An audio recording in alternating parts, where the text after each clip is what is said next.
but what ought I do? Seek companions along the way, for leadership is never a solitary endeavor. And commit yourselves to the service of justice, especially for those whose voices are too often unheard. Remember that leadership is learned over a lifetime. Be open to growth. Be willing to be challenged.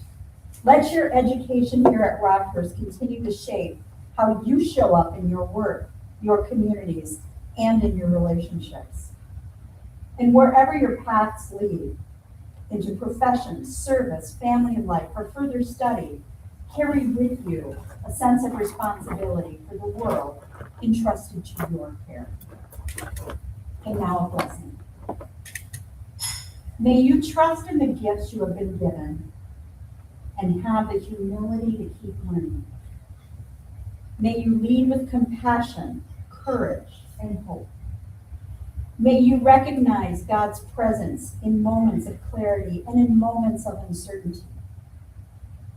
May you be instruments of reconciliation, builders of community, and witnesses to justice.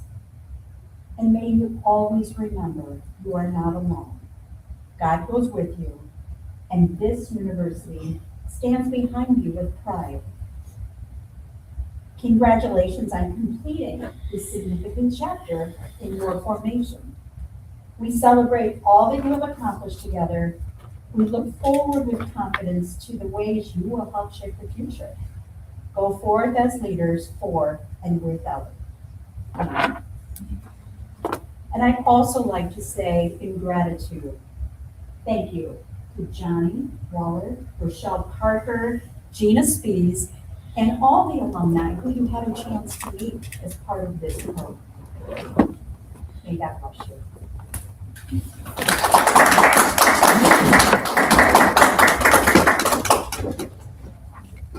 We actually have two students who wanted to share their letters of leadership. So I don't know if you have time for that, Dr. Cassidy. I do. I We would would love love that. And Yes. the two of us, they all been the sexual side, but two said, I will I share will that. share. I'd love to Yeah. hear it. And that's Yara Elkush and Janai Kim. So I don't know which one. Janai, you want to go first? Sure. Okay, you got this. Okay. I'll stand too. Thank you. So this letter was actually written for my grandma, and it's a dedication to her leadership. So dear grandma, I'm writing this letter to you not just as your granddaughter, but as someone who has spent a lot of time reflecting on what leadership actually means, and realizing that long before I ever learned the word leader, I was watching you live it every single day. You never stood on stages or held titles, yet you led through presence, through consistency, and through showing up. From the very beginning of my life, you were a steady force, someone I could always turn to, and someone who never wavered. You taught me that leadership isn't about being the loudest in the room, but about being grounded grounded enough to hold others steady. Your strength was solid, grounded, and deeply rooted in care. And whenever I felt lost or uncertain, you were the first person I reached for. Not because you rushed to fix things, but because you created clarity just by being there. From you, I learned that good leaders don't need all the answers. They provide stability when everyone else feels unsure. You showed me that leadership is built through service and responsibility. You carried others without complaint. You gave without expecting anything in return. You led by putting people first and by creating a foundation others could rely on. Watching you taught me that leadership isn't about recognition, but about reliability, being someone others can count on. You also taught me resilience. You faced challenges with quiet strength and never allowed hardship to shape who you were. Instead of letting difficulties harden you, you remained rooted in your values. From you, I learned that strong leaders stay anchored, even in uncertainty, and lead others by example rather than reaction. Most importantly, you taught me that leadership is love expressed through action. So the way you hold our family together, the way you support others without needing recognition, and the way you remain constant in changing seasons. Those are acts of leadership. Because of you, I want to lead in a way that is grounded, dependable, and centered in care. Thank you for being my foundation, my example, and my guiding presence. Thank you for shaping who I am becoming, or simply by being who you are. If I can embody even a fraction of your steadiness, integrity, and commitment to others, I know I'll be leading in the right direction. With all my love and gratitude, here.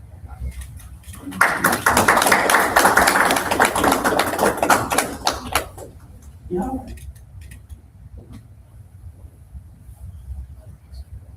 So I can see everyone. So, this letter will be for both of my parents. I wrote it in one person, but I wrote it for both of them.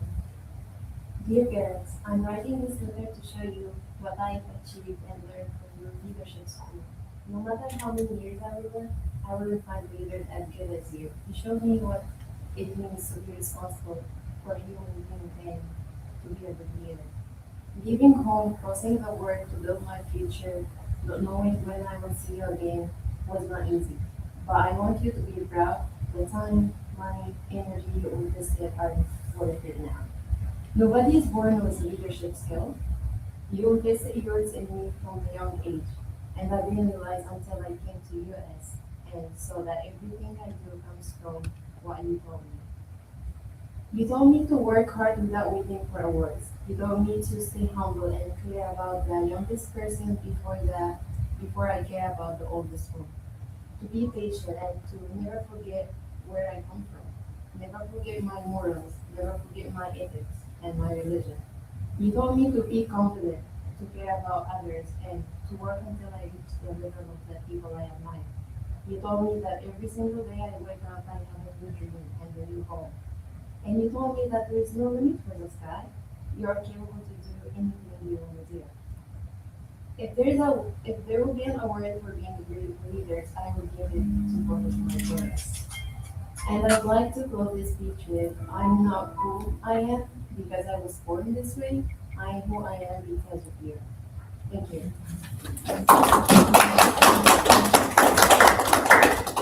Thank you, Dr. Cassidy. Thank you, Rochelle. Thank you to our students.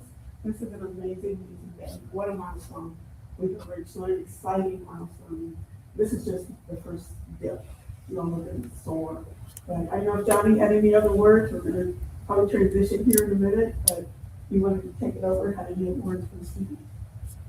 Y'all wonderful. That's all I can say. I know. That was amazing. And you too. So I'm very proud of each and every one of you.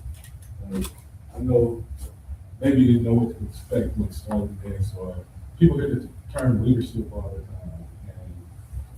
And we start by leading ourselves. But you can't lead others unless you study leadership within yourself. But each of you have done an amazing job. Adelaide, Yara, Janaya have done excellent.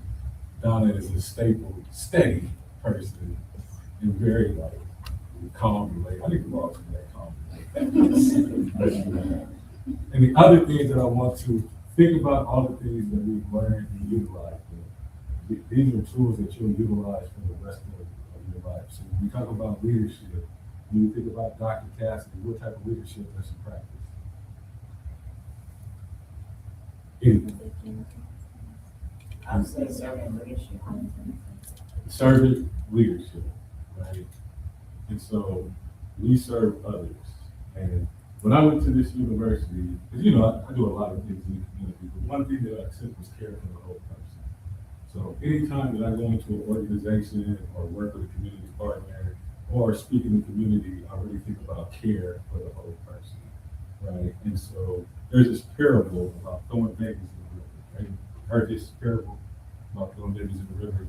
And so there was a village on the side of the river and babies started floating down. And so it was like, why are these babies coming down the river? And so people were jumping in and trying to save the babies, right? But what do you think happens if you just keep trying to save the babies? Jump in the river. Then wear yourself out. You'll wear yourself out. You can drown, you get tired, you get burned out. So what should you do as a leader? You can do that. Build gather people, do that community. You can do that as Don't well. feel like a big or something. Like, Yeah. But wouldn't the baby still keep coming? find yourself stand. We find the source, right? And so when you hear the word like sisters challenge, right? So my organization, First Moral KC, which we, when this program was written, was for a sisters challenge, right? So it's not just to provide direct services or catch the babies. It's to go upstream and find out why are the babies being thrown in the river in the first place, right? And if you can solve that problem, the villagers downstream won't need to catch the babies, right? And so that's how we approach things. We all live in this community. We are all one community, right? And so how do we help each other? What does that look like? And leadership matters, right? If you look at the landscape of today, and I'm not going to say anything political, but if you look at the landscape of today and examine some of our leaders, right? You have good leadership, you have some not so great leadership, right? And that's even in organizations. So I mentioned this earlier in the leadership, but Enron, right? Anybody ever watched that documentary? No. Enron, the smartest guys in the room, right?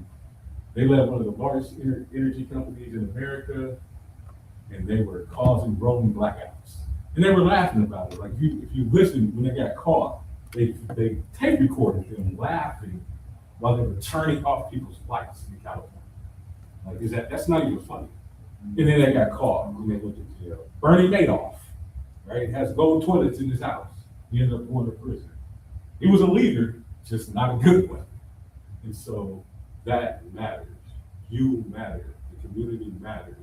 Rockhurst matters. Students matter. These things matter.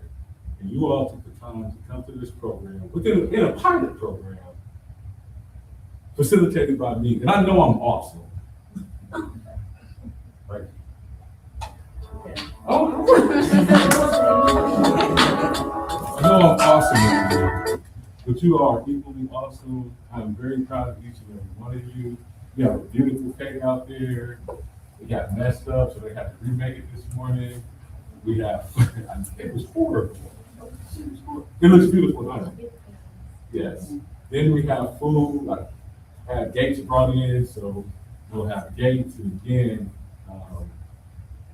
at about 12:50-ish, people will start to trickle in, and then you can use your networking skills and tell people what you've learned. A lot of these people are my friends, so don't be nervous. It'll be okay. But I am so proud of each and every one of y'all. So thank you for attending this. It was great. And if you ever need anything from me, maybe not email me, call or text. Call or text me. Look at Rochelle like, yeah, that's probably the best way to do it. Yeah, don't say. That's all I had. Thank you all for the opportunity to be with you a little bit this morning. I hope you have a great rest of the day and know that we're proud of you. Thank you. Thank you. So you know, we eat cake now, please. Oh, it's food. Okay. Yeah, there's things for Sweet. Yes. But there's more folks coming in. Yeah, we have this kind of split up in the for artists, so you have to. But. Not yet. Not yet. Oh, doors. Yeah.